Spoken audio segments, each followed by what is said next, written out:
Principle 3. The Law of Attraction for Money. Peter picked up his coffee cup. This principle complements the previous two. It's very simple. Whatever you deeply think about and feel, you attract into your life. Your mind is like a powerful magnet. Yesterday, you were constantly thinking about poverty and hardship and feeling injustice. Consequently, your mind's magnet was attracting circumstances that would intensify those feelings. You were unconsciously inviting more poverty into your life. Ronald said, "So just by thinking about money, I'll get rich? That sounds very simplistic." Not that simple. Just thinking is not enough. You must feel it. You must live as if you already have that wealth. You need to align with the vibration of money. Example, suppose you want to buy a new car. Instead of looking at your old clunker every day and sighing, go to a car showroom. Sit inside your favorite car. Feel the new car smell. Put your hands on the steering wheel. Imagine yourself driving it down the road. Create that feeling of having within yourself. This commands your mind to look for ways to actually acquire that car. Opportunities will appear before you, perhaps the better job offer, perhaps a business idea. Principle 4. The Power of Definite Purpose. Peter finished his breakfast and looked at Ronald seriously. "Well, Ronald, so far everything has been theoretical, but this principle makes everything practical. Tell me, what exactly do you want out of life?" Ronald stammered, "Well, I want to become rich, have a comfortable life." Peter shook his head. "That is a wish, not a goal. It's like getting into a taxi and telling the driver, 'Take me somewhere nice.' The driver won't know where to take you. The universe is the same. More money is not a definite goal. You must define a precise and clear goal for your mind's magnet." He took a notebook and a pen from the table and placed them in front of Ronald. "Write it down for me right now. Exactly how much money do you want? A specific number, not a dreamy, unattainable number, a number that excites you but you can believe in. By when do you want to reach this money? A specific date. And most importantly, why do you want this money?" Example, don't say, "I want to have 1 billion tomans." Say, "I want to have 1 billion tomans in my bank account by October 1, 2026, so that I can buy a small house for my family, start my own gardening business, and send my child to the best school." This why is your rocket fuel to reach your goal. When you have a strong reason, the hardships of the path become meaningless to you. 6:55 a.m. Ronald, with trembling hands but determined eyes, picked up the pen. For the first time in his life, someone had asked him to clearly define his dreams instead of complaining. He began to write. Peter watched him in silence. The sun had fully risen, and the garden was drenched in light. Peter stood up. "That's enough for today, Ronald. These 4 principles are the foundation for building a wealthy life. Your assignment for this week is, every morning, read what you wrote and close your eyes for 5 minutes and feel the achievement of that goal with all your being. Principle 3. During the day, look for a small opportunity to give, even if it's just a smile or guidance to a stranger. Principle 2. And most importantly, watch over your mind's garden. Whenever a negative, destructive thought comes to you, pull it out by the roots like a weed and replace it with a thought of your definite goal. Principles 1 and 4. He put his hand on Ronald's shoulder.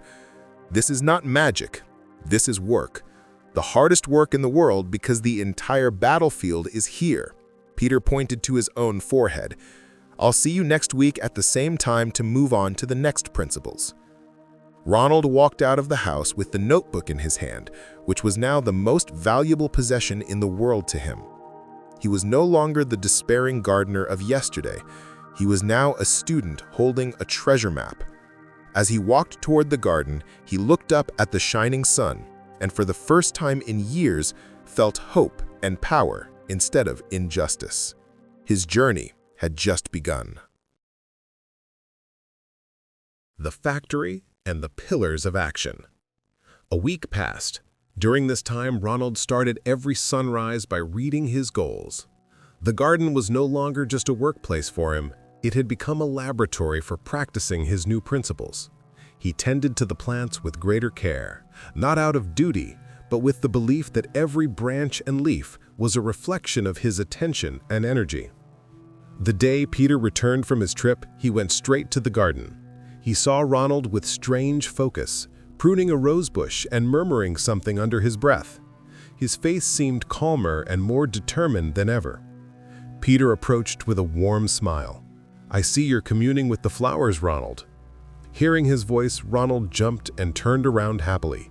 "Mr. Peter, welcome back. Did you have a good trip?" "It was excellent, but I was eager to return and see how my new student was doing. How are things? Have you managed to cope with those 4 principles?" Ronald's eyes sparkled. "Mr. Peter, I don't know how to thank you. They weren't just principles. It was like I put on new glasses and I'm seeing the world differently. I read my goals every day and try to keep my mind's garden clean. It's hard, very hard, but I feel like I'm in control of my life for the first time." Peter nodded with satisfaction. "Excellent. That's just the foundation. Now it's time to build the pillars on that foundation. Be ready in half an hour. We're going somewhere for you to see action up close." Ronald asked curiously, "Where?" Peter just smiled. "To the place where words turn into reality." Half an hour later, Ronald, in a clean and tidy clothes, got into Peter's luxurious yet modest car. They drove out of the green suburbs and headed towards the industrial area. Ronald looked out with excitement and a little apprehension. Minutes later, the car stopped in front of the entrance of a massive, modern factory. A building with a glass and metal facade where the name of Peter's company shone brightly over the entrance. As they entered, the guard respectfully opened the gate. Inside, the regular, powerful roar of machines could be heard. The smell of hot metal and oil filled the air, and workers in uniform were moving with astonishing order. This was the beating heart of Peter's wealth. Peter took Ronald to an elevated glass walkway overlooking the entire production floor. From there, the whole factory looked like a small, bustling city. "Welcome to today's classroom, Ronald. Last week we talked about mindset. Today, we're talking about action. Because even the best mindset in the world is just a sweet dream without action." Principle 5. The unyielding power of will. Peter pointed to a gigantic press machine below that was shaping thick sheets of metal like paper with tremendous pressure. "You see that machine? Its power is incredible. But if the operator doesn't push the button, it's just a motionless piece of iron. Your will is that operator.